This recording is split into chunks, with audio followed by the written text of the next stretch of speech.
बहुत बहुत धन्यवाद राघव जी। उपस्थित मित्रों, भाजपा दिल्ली प्रदेश कार्यालय में सांसद मीनाक्षी लेखी ने प्रेस कॉन्फ्रेंस कर बीजेपी सरकार के 9 साल पूरे होने पर जो कार्य हुए उनको देशवासियों के सामने रखा। मीनाक्षी लेखी ने कहा, हम 75वां आज़ादी का अमृत महोत्सव मना रहे हैं और दूसरी तरफ केंद्र सरकार में बीजेपी सरकार ने अपने 9 वर्ष का कार्यकाल पूरा करते हुए बहुत अच्छा प्रदर्शन किया है। पूरा देश देख रहा है 2014 से पहले की स्थिति क्या थी और 2014 के बाद क्या स्थिति देश की हुई, जिसमें अर्थव्यवस्था देख लो देश की ऊंची हो रही है और अनेकों प्रकार के कार्य प्रगति पर है। यह 9 साल बीजेपी के कार्यकाल को बेहतर बनाते हैं। सांसद मीनाक्षी लेखी ने 9 साल के कार्य बीजेपी सरकार के गिनाते हुए भारत के हर एक कोने में 9 साल में अनेकों कार्य हुए और होते आ रहे हैं और होते रहेंगे। दूसरी ओर मीनाक्षी लेखी ने अरविंद केजरीवाल की विपक्ष एकता पर भी सवाल उठाते हुए कहा कि वह उन्हीं से मिल रहे हैं जिन्हें वह गाली और भ्रष्टाचारी बताते थे, आज उन्हीं के साथ बैठकर नीतियां बना रहे हैं। यह केजरीवाल पलटू राम है। और अनेकों विषयों पर मीडिया से बातचीत करते हुए मीनाक्षी लेखी ने बीजेपी सरकार के 9 वर्ष में हुए कार्यों का उल्लेख करते हुए क्या कुछ कहा, आइए देखते हैं। दिल्ली से प्राइम इंडिया न्यूज के संवाददाता अजीत कुमार की ये रिपोर्ट।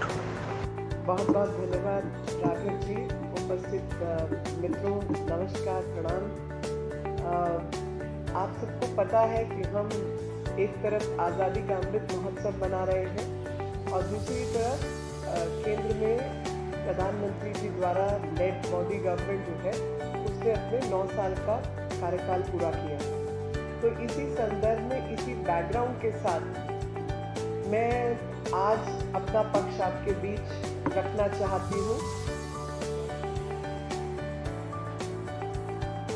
और मैं आपको बताना चाहती हूँ कि आपके माध्यम से पूरी देश दुनिया को कि हम में से शायद बहुत लोग ये बात नहीं जानते होंगे कि जब भी बात होती है भारत की डेवलपमेंट की, भारत की अर्थव्यवस्था की, तो उस समय पर हम बात करते हैं कि भारत की अर्थव्यवस्था तो सब सहारन अफ्रीका से बेहतर ही होगी, ऐसा मानते हैं।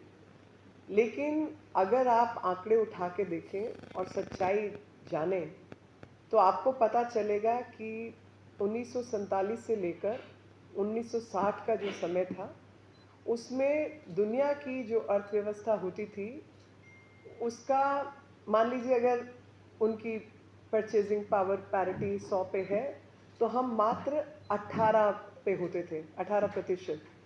और 1960 हमारा मैक्सिमम था जिसमें हम 18 थे और 1960 के बाद से लेकर 1991 तक हम लोग 6 पर पहुंच गए थे।